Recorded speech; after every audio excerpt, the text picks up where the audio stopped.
Hey, it's Andrea and Nguyen. Let's make chocolate lava cupcakes in real cups. First, you want to weigh your chocolate and your butter.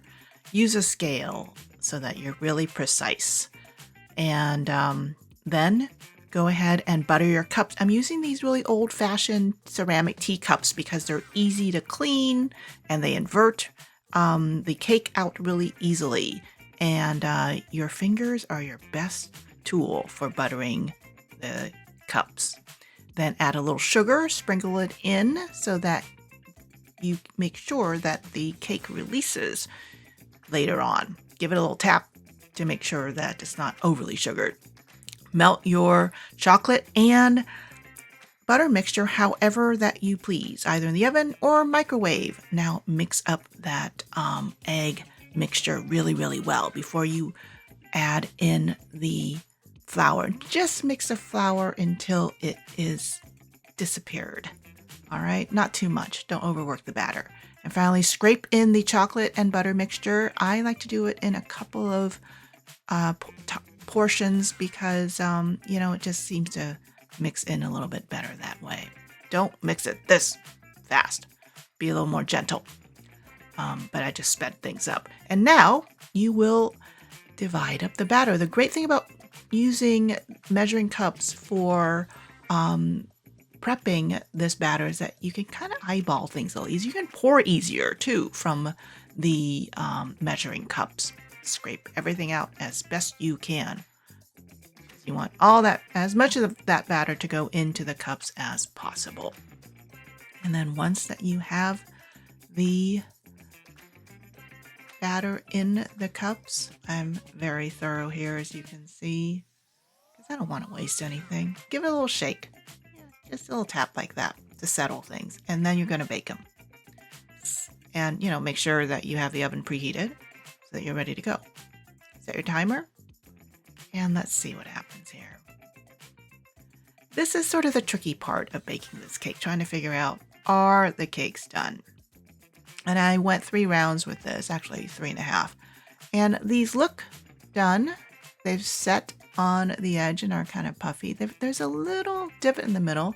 But, if you want, some soft centers, is that? No, well, that's uncooked.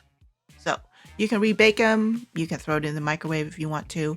But you can also redo the batter really quickly in about 10 minutes and then try again.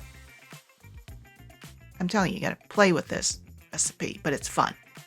I ate all of them. Not really, but okay. So this is another try. And you can see that there isn't that little divot in the center of this bake, and it's looking better. And I think I baked these guys for about 9 minutes here, maybe closer to 10.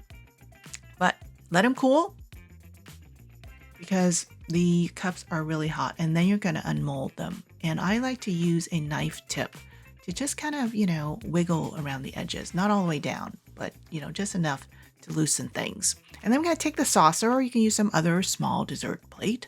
But the saucer is cute here. Matches, goes with what I got in terms of that teacup. Upside down. By now, the teacup is actually just warm. I gave a little shake. I felt the cake drop. Voila.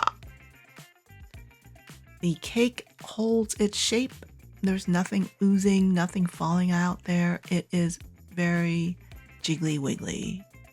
This one was baked, I think, for 9 minutes.